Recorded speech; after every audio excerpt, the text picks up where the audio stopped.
आइए बात कितनी बड़ी चुनौती है, इसे कैसे देखते हैं? देखिए, समाजवादी पार्टी के हमारे नेताओं की ताकत यहाँ की जनता की जो समाजवादी सोच है उस दम पर मैं कह सकता हूँ कोई चुनौती नहीं है। और यहाँ के लोग एक बार फिर और झंडे ऊंचा करेंगे। 22 में भी आपको मौका मिला था, इस बार परिस्थितियाँ कितनी भिन्न होगी, जबकि गुड्डू जमाल भी पार्टी में शामिल हो चुके हैं, तो क्या ये बड़ा फैक्टर मानते हैं? और इस बार के लेकिन निश्चित तौर पर एक बड़ा स्कोर किया था उन्होंने, और इस बात को स्वीकार करने में संकोच नहीं करना चाहिए। पिछले हार में वो बड़ा कारण थे, जहाँ वो पिछले चुनाव में हार के कारण थे, वही इस चुनाव में वो हमें ऐतिहासिक जीत दिलाने में एक बहुत मजबूत साथी के तौर पे सार्थक साबित भी हुए। और इसके साथ साथ जमाली साहब के साथ साथ और भी बहुत सारी चीज़ों में परिवर्तन है जो समाजवादी पार्टी के पक्ष में। पीडीए को लेके क्या सोचना, कितना बड़ा फैक्टर रही है? पीडीए निश्चित तौर पे देश की एक गंभीर सवाल है, जिसको राष्ट्रीय अध्यक्ष ने पीडीए फार्मूला बनाया है। पीडीए से जुड़े लोगों की जो समस्याएं हैं वो पिछले 10 साल में बीजेपी के लोगों ने लगातार बढ़ाई है। नौकरियां मिल नहीं रही हैं, आरक्षण खत्म हो गया, शिक्षा में मिल नहीं रहा है, कहीं भागीदारी मिल नहीं रही है। अब वो बात और चर्चा करेंगे, बहुत लंबी हो जाएगी, और अब पूरे चुनाव में चर्चा इन बातों पर होगी। वर्तमान सांसद बार बार आरोप लगा रहे हैं कि अगर हमें अभी जिताते हैं तो यहाँ आसानी से मिल जाएंगे, अगर बाहर का कोई कैंडिडेट जिता दिया तो फिर वो घूम के देखेंगे नहीं आजमगढ़ की तरफ। तो जनता को कैसे आश्वस्त करेंगे कि अगर धर्मेंद्र यादव को चुनाव जिताती है जनता, तो आप उनके हर काम में, उनके दुख सुख में यहाँ मौजूद? निश्चित तौर पर रहेंगे, सुख में दुख में। और मुझे खुशी है कि मेरी उम्मीदवारी से पहले पार्टी ने फैसला लिया और यहाँ घर बन रहा है, ऑफिस बन रहा है, तो यही नहीं बन रहा है।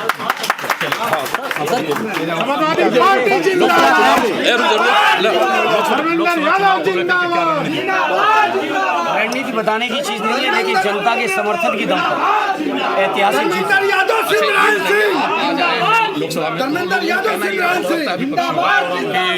आप आते हैं और चले जाते हैं, जिनके पास कोई मुद्दे नहीं है, उनको नहीं दिख रहा है कि समाजवादी पार्टी के 10 के 10 हमारे विधायक साथी, हमारी पार्टी के अध्यक्ष जी और उनका पूरा संगठन, हमारे आज 2 MLC लगातार पार्टी के लिए काम कर रहे हैं।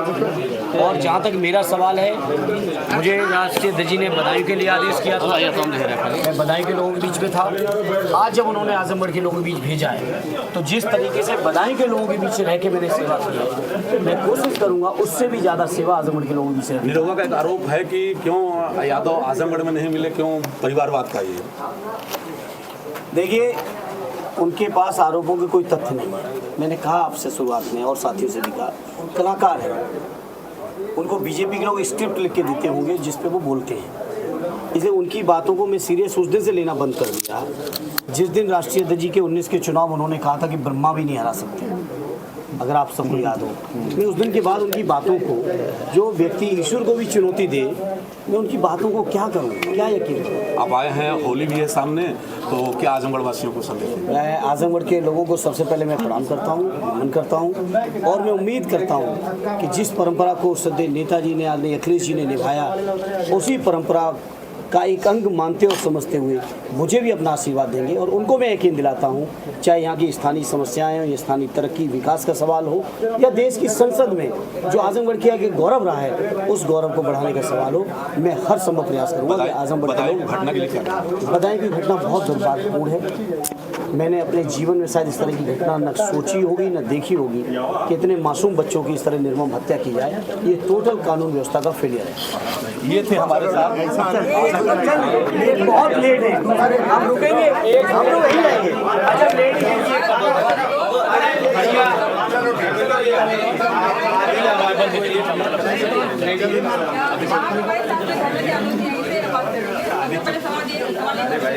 यादव जो है 2 भागों में बढ़ रहे हैं, क्योंकि निरोगा यही रहता है कि यादव 2 भागों में इसका चरित्र निर्माण को कौन बना कह रहे हैं, बताइए। अब इसका जवाब लोग देंगे। असली नकली की बात कर रहे हैं, क्या लगता है असली कौन होगा, नकली कौन होगा? वो कहते हैं ये जो लोग असली नकली की बातें करते हैं, ये यादव लोग, उन्हीं को सही जवाब देंगे, मुझे ना करें।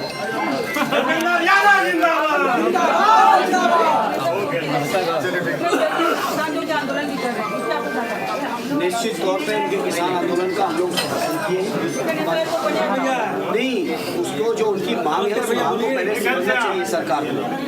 राष्ट्रीय अध्यक्ष जी ने भी बहुत सारी जगह पे जमीन का उपयोग किया, लेकिन इतना मुआवजा दिया है पर्याप्त कि कोई किसान निराश नहीं हुआ। ये बीजेपी के लोग किसानों की जमीन औने पौने दाम पर लेके किसानों के साथ शोषण कर रहे हैं, उसके हम लोग खिलाफ हैं। एक बार हमेशा उठती रहती है मतलब बनाए कर जो है कि एक रेलवे लाइन चाहिए ताकि जो व्यवस्था है वो परिवहन व्यवस्था है उसमें सुधार हो सके। इसके अगर आप आते हैं तो क्या आपका? निश्चित तौर पे आजमगढ़ के लोगों की जन भावनाएं जो होंगी, जो यहाँ के लोगों की ज़रूरतें हैं, हर ज़रूरत के लिए हम तत्पर रहेंगे।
कहा कि वो वाली विधायक वाली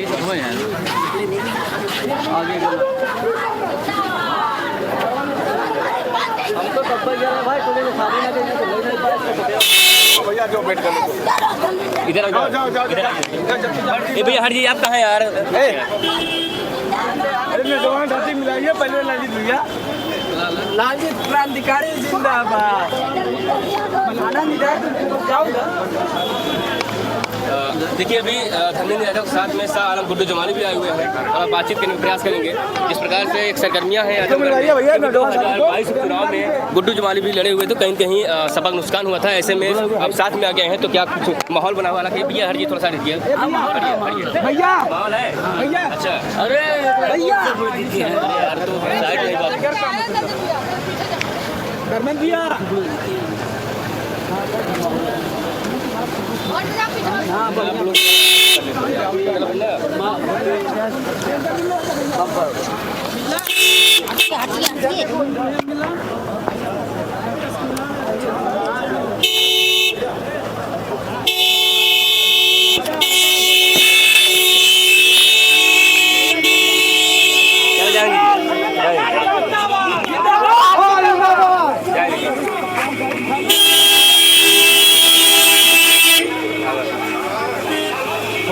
कहाँ रहे? अरे बकचोदे चक्कर पर हम अंदर सब पहले लेकिन तो आए नहीं पाए।